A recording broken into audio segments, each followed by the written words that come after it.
जय माता दी। नमस्कार दोस्तों, स्वागत है आप सभी का हमारे YouTube चैनल लक्ष्मी शर्मा की कहानियां पर। ओम संत शनिचराय नमः।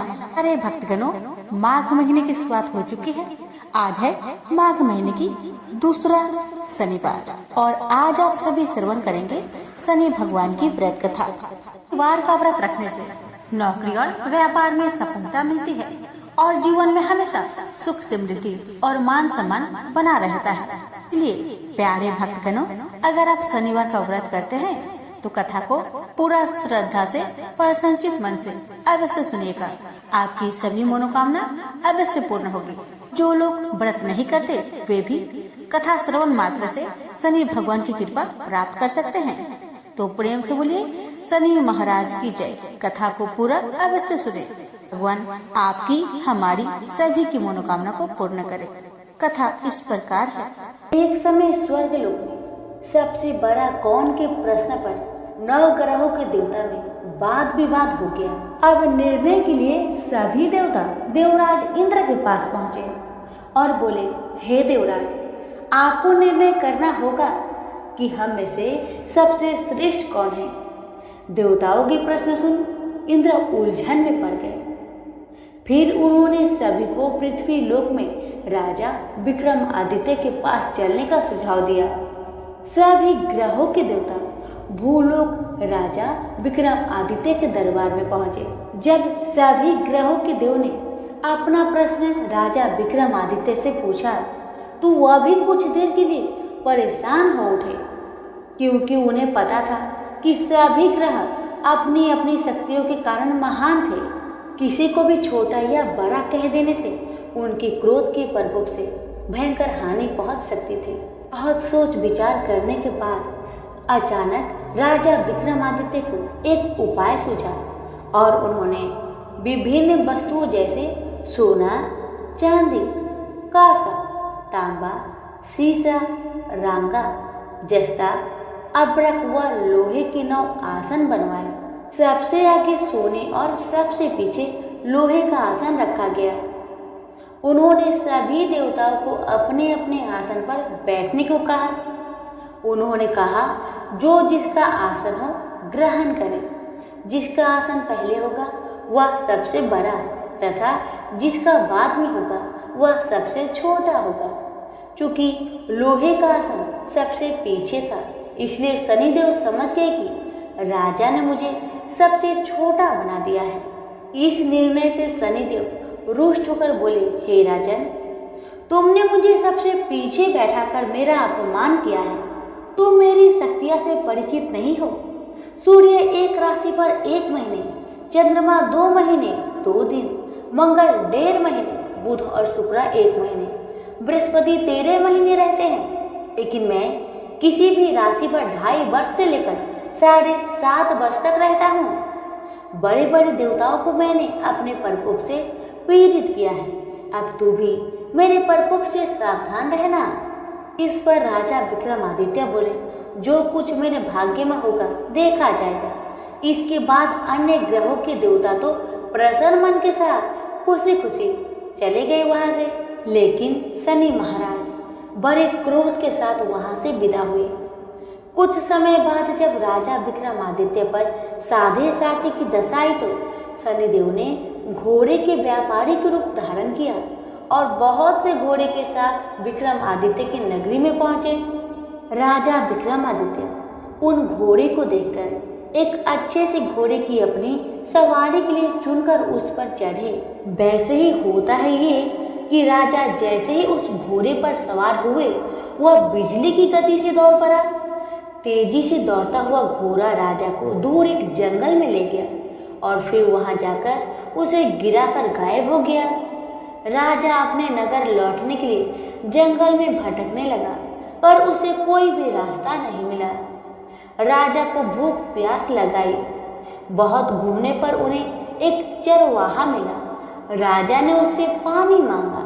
पानी पीकर राजा ने उस चरवाहे को अपनी अंगूठी दे दी और उससे रास्ता पूछकर जंगल से निकलकर पास के नगर में चल दिए। नगर पहुंचकर राजा एक सेठ की दुकान पर बैठ गए। राजा के कुछ देर दुकान पर बैठने से सेठ की बहुत बिक्री हुई। सेठ ने राजा को भाग्यवान समझा और उसे अपने घर भोजन पर ले गया। सेठ के घर में सोने का एक हार खूंटी पर लटका हुआ था। राजा को उस कमरे में छोड़कर सेठ कुछ देर के लिए बाहर चला गया। तभी एक आश्चर्यजनक घटना घटी। राजा के देखते देखते खूंटी सोने की हार को निगल गई। सेठ ने जब हार गायब देखा तो उसने चोरी का संदेह राजा विक्रमादित्य पर किया और अपने नौकरों से कहा कि इस परदेशी को रस्सियों से कसकर बांधकर नगर के राजा के पास ले चलो।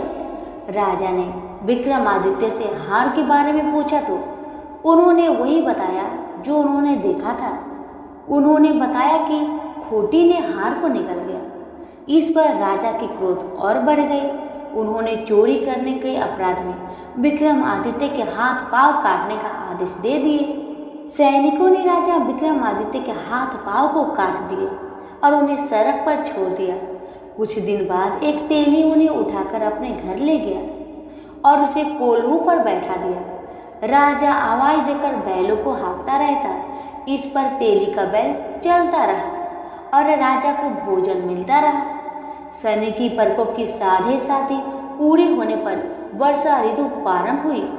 एक रात विक्रमादित्य मेघ मल्हार गा रहे थे। तभी नगर की राजकुमारी मन भावनी रथ पर सवार उस घर के पास से गुजरी। उसने मल्हार सुना तो उसे बहुत अच्छा लगा और उसने दासी को भेजकर गाने वाले को बुला लाने को कहा। दासी ने लौटकर राजकुमारी को अपंग राजा के बारे में सब कुछ बता दिया।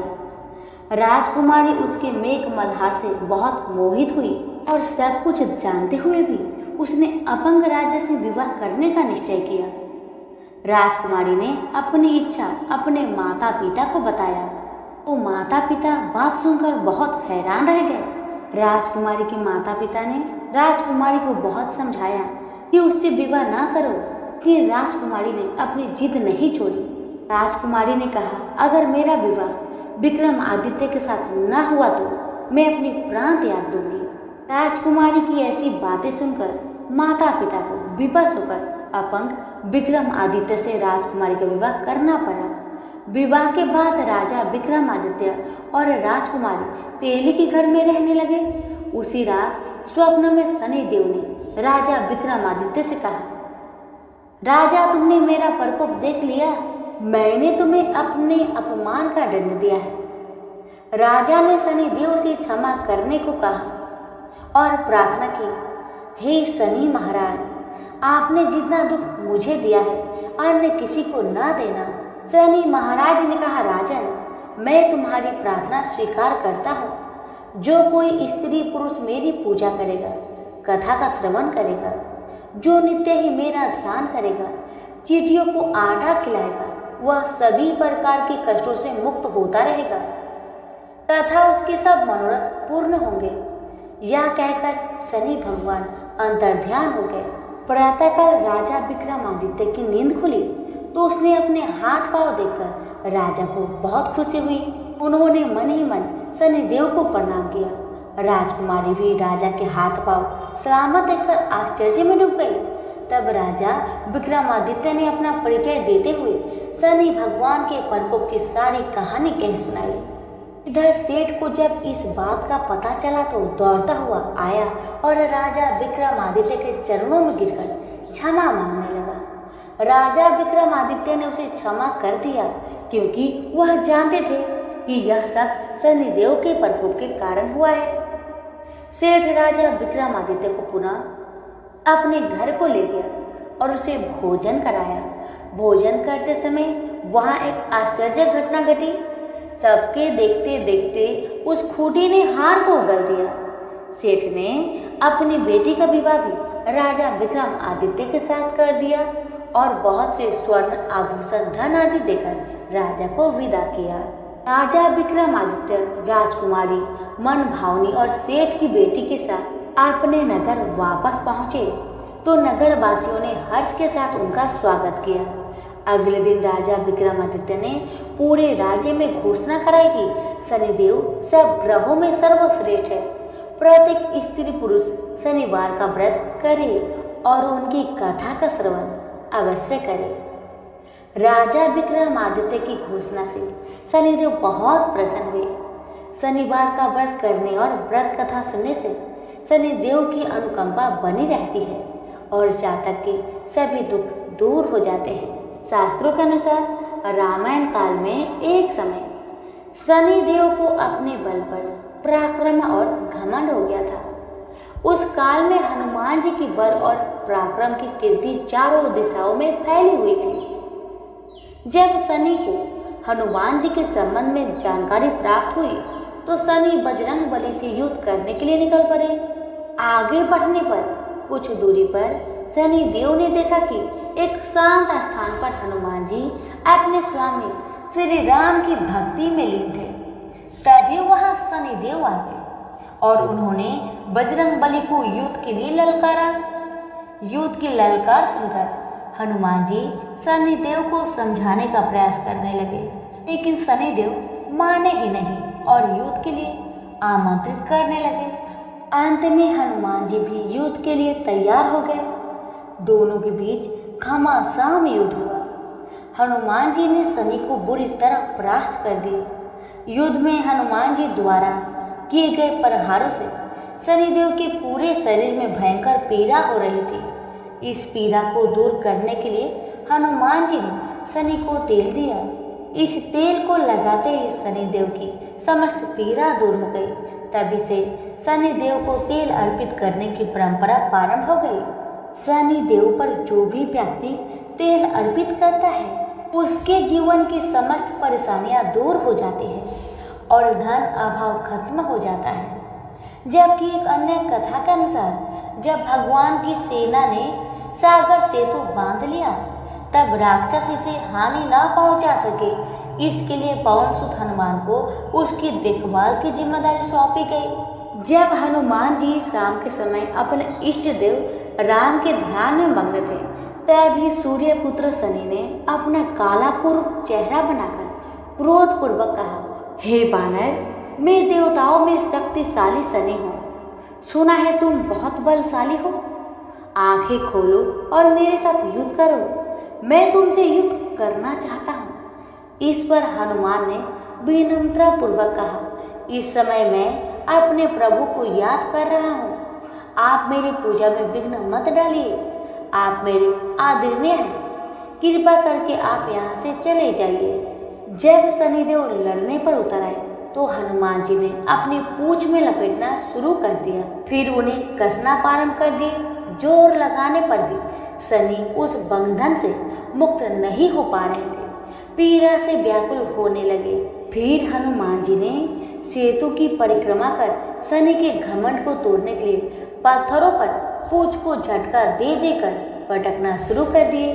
इससे शनि का शरीर लहूलुहान हो गया, जिससे उनकी पीड़ा बढ़ती गई। तब शनिदेव ने हनुमान जी से प्रार्थना की कि मुझे बंधन से मुक्त कर दीजिए। मैं अपने अपराध की सजा पा चुका हूँ। फिर मुझसे ऐसी गलती कभी नहीं होगी। तब हनुमान जी ने जो तेल दिया उसे घाव पे लगाते ही शनिदेव की पीड़ा मिट गई। उसी दिन से शनिदेव को तेल चढ़ाया जाता है, जिससे उनकी पीड़ा शांत हो जाती है और वे प्रसन्न हो जाते हैं। शनि को तेल अर्पित करते समय ध्यान रखें ये बात, शनिदेव की प्रतिमा को तेल चढ़ाने से पहले तेल में अपना चेहरा अवश्य देखें। ऐसा करने पर शनि के दोषों से मुक्ति मिलती है। धन संबंधी कार्य में आ रही रुकावटें दूर हो जाती है और सुख समृद्धि बनी रहती है। प्रेम से बोलिए शनि महाराज की जय। पिपलाद ऋषि का नाम आप सभी ने सुना होगा। वह महर्षि दधीचि के पुत्र थे। महर्षि दधीचि जिन्होंने अपनी हड्डियों का दान कर दी थी, जिससे इंद्र का वज्र बनाकर और वृतासुर का संहार संभव हो पाया था। यह घटना ब्रह्म पुराण की है। शमशान में जो महर्षि दधीचि के मांस पिंड का दाह संस्कार हो रहा था तो उनकी पत्नी अपने पति का वियोग सहन न कर पाई और पास में स्थित पीपल के वृक्ष की कोटर में जो जड़ों के कारण एक गड्ढा बन जाता है, उसमें अपने 3 वर्ष के बालक को रखकर स्वयं चीता पर सती हो गई। इस प्रकार महर्षि दधीचि और उनकी पत्नी का बलिदान हो गया। किंतु पीपल की कोटर में रखा बालक भूख प्यास से तड़पने लगा और चिल्लाने लगा। जब कोई वस्तु से नहीं मिली तो कोटर में गिरे हुए पीपल के फल खाकर वह बड़ा होने लगा। एक दिन देवऋषि नारद वहां से गुजर रहे थे। नारद जी ने पीपल की कोटर में बालक को देखकर उससे उसका परिचय पूछा। बालक ने अपना परिचय दिया और बताया कि मैं नहीं जानता कि मैं कौन हूँ। नारद ने पूछा, तुम्हारा जनक कौन है? तब बालक भी उसी तरह का उत्तर दिया कि वह नहीं जानता कि उसके जनक कौन है।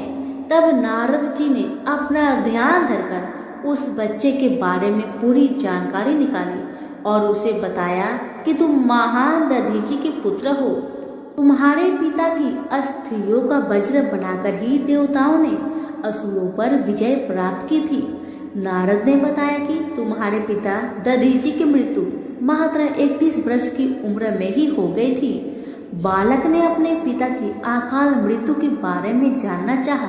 तब नारद जी ने बताया कि उन पर आई इस विपत्ति का कारण शनिदेव की महादशा थी। नारद जी ने उस बालक को पिप्पलाद नाम दिया क्योंकि वह पीपल के पत्ते और उसका गुदा खाकर बड़े हुए थे। उसके बाद नारद जी ने उसे दीक्षित किया। नारद जी के जाने के बाद उस बालक ने, जिसका नाम पिप्पलाद था, ब्रह्मा जी की घोर तपस्या की। ब्रह्मा जी ने जब बालक से वर मांगने के लिए कहा तो पिप्पलाद ने अपने दृष्टि मात्र से किसी को भी जलाने की शक्ति मांगी। ब्रह्मा जी ने उसे वरदान दे दिया। ब्रह्मा जी के वरदान के बाद पिप्पलाद ने सबसे पहले शनि देव का आह्वान किया और उन्हें अपने सामने प्रस्तुत किया। सामने पाकर उन्होंने शनि देव को भस्म करना शुरू कर दिया। शनि देव शरीर से जलने लगे। ब्रह्मांड में कोलाहल मच गया। सूर्य पुत्र शनि की रक्षा के लिए सारे देवता विफल प्रतीत हो रहे थे। सूर्य ने अपनी आंखों के सामने अपने पुत्र को जलता हुआ देखा। ब्रह्मा जी उसे बचाने के लिए विनय निवेदन किया। ब्रह्मा जी ने स्वयं पिप्पलाद के सम्मुख प्रकट होकर शनिदेव को छोड़ने के लिए कहा, किंतु वह तैयार न हुए। ब्रह्मा जी ने एक के बदले 2 वरदान मांगने की बात कही। तब पिप्पलाद ने खुश होकर 2 वरदान मांगे। पहला, जन्म से 5 वर्ष तक किसी भी बालक की कुंडली में शनि उसको कारक नहीं होगा। जैसे मैं अनाथ हुआ, शनि के कारण कोई और अनाथ नहीं होगा। दूसरा, उन्होंने कहा मुझे अनाथ को पीपल में शरण दी थी। जो व्यक्ति सूर्य उदय से पूर्व पीपल वृक्ष पर जल चढ़ाएगा उस पर शनि की बुरी महादशा का असर नहीं होगा। माँ जी ने तथास्तु कहकर वरदान दिया। तब पिप्पलाद ने चलते हुए शनि को अपने ब्रह्मदंड से उसके पैरों पर आघात करते हुए मुक्त किया, जिससे शनि देव के पैर क्षतिग्रस्त हो गए और वह पहले जैसे तेजी लायक नहीं रहे। आता तभी से शनि को शनिचराय, जिसे हम आम भाषा में शनिचर कहते हैं, कहा जाता है कि रतिया शनिचरा जो धीरे धीरे चलता है, वह शनिचराय आग से जलने के कारण शनि की काया काली पड़ गई। आप अक्सर किसी भी पीपल के पेड़ के नीचे शनि की काली मूर्ति जरूर देखते होंगे। उसके पीछे यही पौराणिक कारण है। जब शनि की महादशा या 7.5 चलती है, जो आपके लिए अच्छी नहीं है, तो ज्ञानी जनों के पास बहुत सारे उपाय होते हैं, परंतु आम जनों को करने का एक साधारण सा उपाय मैं आपको बताती हूँ, जिसका लाभ 100% मिलता है। आपको सुबह उठना है, सूर्य उदय से पूर्व नहा धोकर पीपल के वृक्ष को जल देना है, उसके साथ चक्कर लगाने हैं और 7 चक्कर लगाने के बाद इस मंत्र को हिंदी में बोलना है। आपको कहना है कि जिस तरह से आपने पिप्पलाद ऋषि की रक्षा की थी, ठीक उसी तरह मेरी भी रक्षा करें और आप पाएंगे कि कुछ ही दिनों में आपकी जिंदगी में शनि के बुरे प्रभाव कम होते जा रहे हैं। प्रेम से बोलिए शनि भगवान की जय, पिप्पलाद ऋषि की जय। एक ब्राह्मण को सपने में नीली घोड़ी पर नीले कपड़े पहने एक आदमी दिखाई देता है और कहता है, हे ब्राह्मण देवता, मैं तेरे लगूंगा। ब्राह्मण घबरा कर उठ गया। अगले दिन यही सपना उसे फिर आता है। यह सपना उसे रोज आने लगा। वह परेशान हो गया और चिंता के मारे दुबला होने लगा। उसकी पत्नी ने कारण पूछा तो उसने सपने के बारे में बताया। ब्राह्मणी बोली, वे अवश्य ही शनि महाराज होंगे। अब की बार देखे तो कहना लग जाओ, पर सवा पहर से ज्यादा मत लगना। उस दिन सपना आने पर ब्राह्मण ने कहा, लग जाओ, पर कितने समय के लिए लगोगे? शनि जी बोले, 7.5 वर्ष का लगूंगा। ब्राह्मण ने कहा, क्षमा करे शनि जी, इतना भारी तो मुझसे झेला नहीं जाएगा। तब शनि जी बोले, तो 5 वर्ष का लग जाऊंगा। ब्राह्मण बोला, यह भी मेरे लिए ज्यादा है। शनि जी बोले, 2.5 साल का लग जाओ। ब्राह्मण ने मना किया तो शनि जी कहने लगे, सवा पहर का तो लगूंगा ही, इतना तो कोढ़ी कलंगी भिखारी के भी लग जाता हूँ। तब ब्राह्मण ने कहा, ठीक है। ब्राह्मण को सवा पहर की शनि की दशा लग गई। ब्राह्मण ने नींद से जाकर ब्राह्मणी से कहा, मेरी सवा पहर शनि की दशा लग गई है, इसलिए मैं जंगल में जाकर यह समय बिताऊंगा। मेरे लिए खाने पीने का सामान बांध दे। मेरे पीछे से किसी से लड़ाई झगड़ा ना हो, इसका ध्यान रखना। ज्यादातर घर में ही रहना, बच्चों का भी ध्यान रखना। इस सवा पहर के समय में कोई गाली भी दे तो चुपचाप सुन लेना, बहस मत करना। यह सब समझाकर ब्राह्मण जंगल में चला गया। जंगल में ब्राह्मण एक पीपल के पेड़ के नीचे बैठ गया और हनुमान जी का पाठ करने लगा। एक पहर बीत गया। ब्राह्मण ने सोचा बाकी बचा समय रास्ते में बीत जाएगा, इसलिए वहां से चल दिया। रास्ते में एक बाड़ी में मतीरे लगे देखे। माली से एक मतीरा खरीदा, पोटली में बांधा और आगे बढ़ा। आगे एक आदमी मिला जो असल में शनि देव थे। ब्राह्मण से पूछा, पोटली में क्या है? उसने कहा, मतीरा है। शनिदेव बोले, दिखाओ। ब्राह्मण ने पोटली खोली। उसमें राजकुमार का कटा हुआ खून से लथपथ सिर। शनिदेव ब्राह्मण को राजा के पास ले गए और कहा कि इस ब्राह्मण ने राजकुमार की हत्या कर दी है। इसके पास पोटली में राजकुमार का सिर है। राजा ने कहा, मैं यह नहीं देख सकता, इस ब्राह्मण को सूली पर चढ़ा दो। राजा के यहाँ हाहाकार मच गया। ब्राह्मण को सूली पर चढ़ाने से पहले पूछा क्या कि उसकी कोई आखिरी इच्छा हो तो बताए। ब्राह्मण ने सोचा किसी तरह सवा पहर पूरा करना होगा।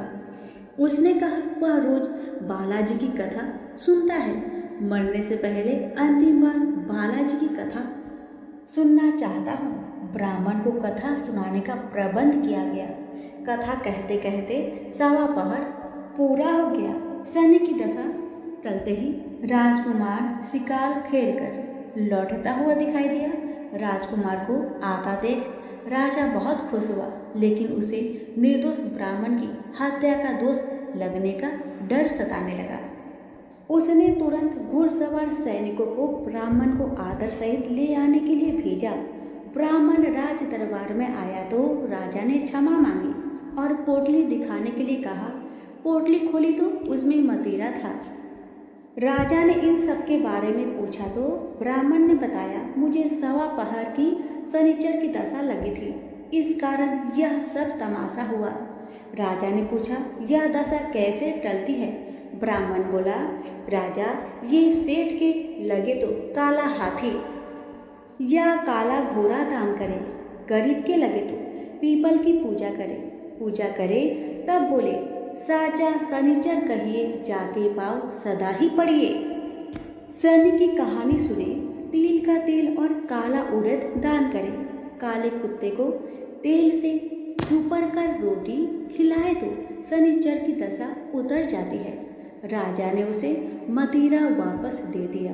घर आकर ब्राह्मण ने मदिरा काटा तो उसके बीज की जगह हीरे मोती निकले। ब्राह्मणी ने पूछा, यह कहाँ से लाए? आप तो कह रहे थे शनि की दशा लगी है। ब्राह्मण ने कहा, जब दशा लगी थी तो यही मदिरा राजकुमार का सिर बन गया था। उतरती दशा के शनि जी निहाल कर गए।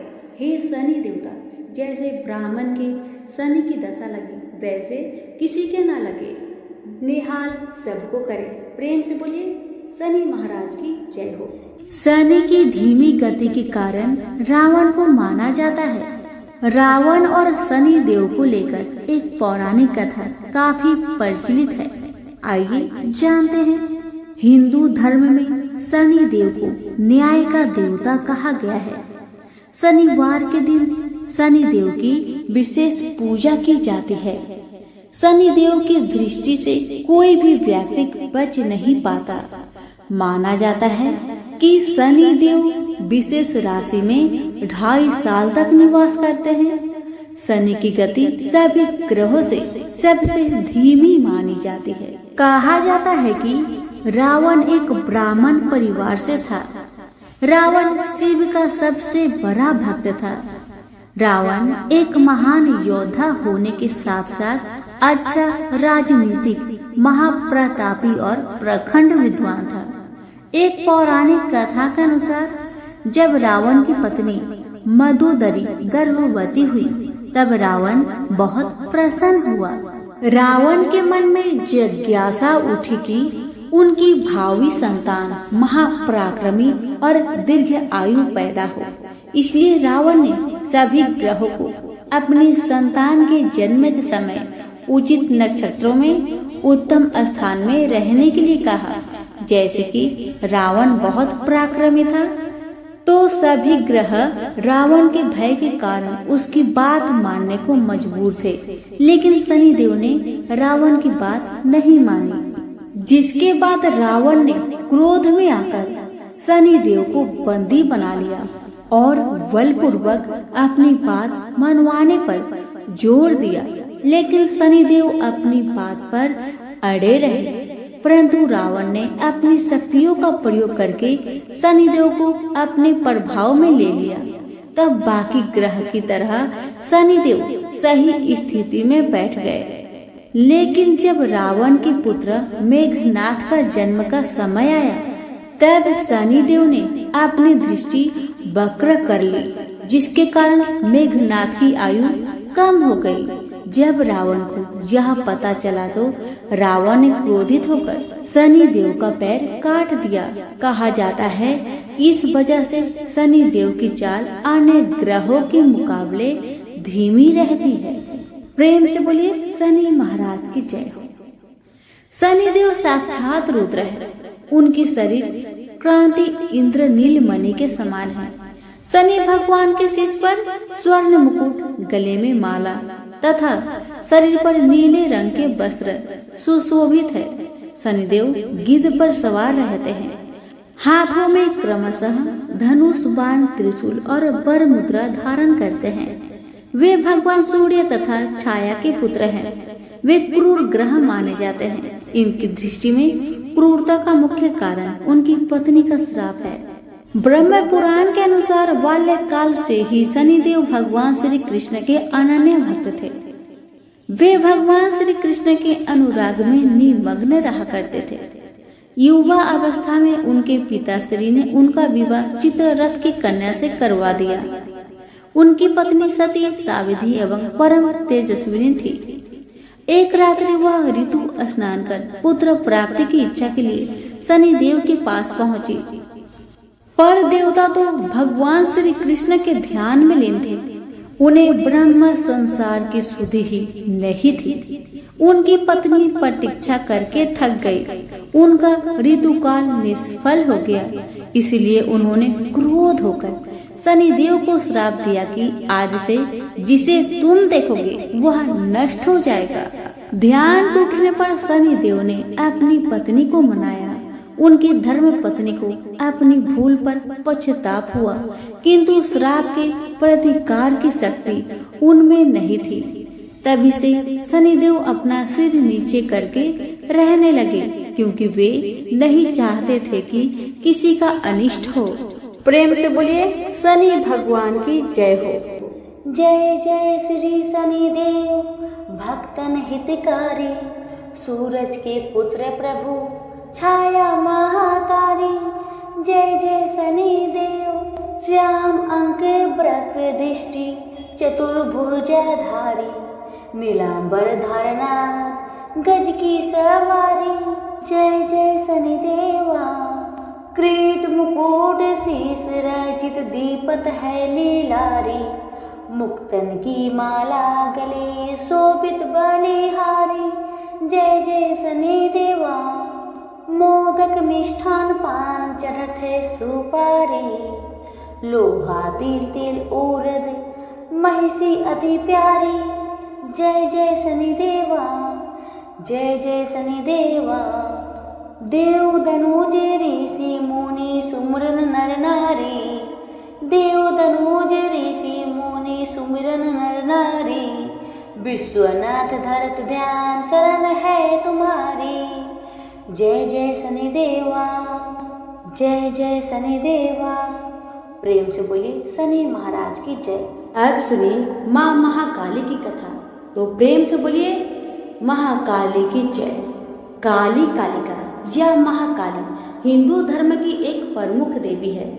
वे मृत्यु काल और परिवर्तन की देवी है। यह सुंदरी रूप वाली आदि शक्ति दुर्गा माता काला विकराल और भयप्रद रूप है, जिसकी उत्पत्ति असुरों के संहार के लिए हुई थी।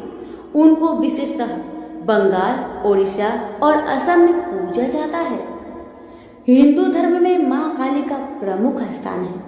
काली का अर्थ है समय और काल। ऐसा माना जाता है कि इनकी उत्पत्ति समय और काल पापियों के नाश के लिए हुई थी। समय और काल से कोई भी नहीं बच सकता, यह सभी को निकल जाता है। माता पार्वती ने यह भयानक रूप पापियों के विनाश के लिए धारण किया था। माँ काली पापियों के लिए विनाश है और अपने भक्तों के लिए प्रेम से भरी हुई है। जो भी प्राणी सच्चे मन से माँ की भक्ति करता है, माँ उसे मनोवांछित फल प्रदान करती है। माँ काली की कथा एक समय दारुक नाम के पापी असुर ने ब्रह्मा जी की तपस्या करके उन्हें प्रसन्न कर लिया।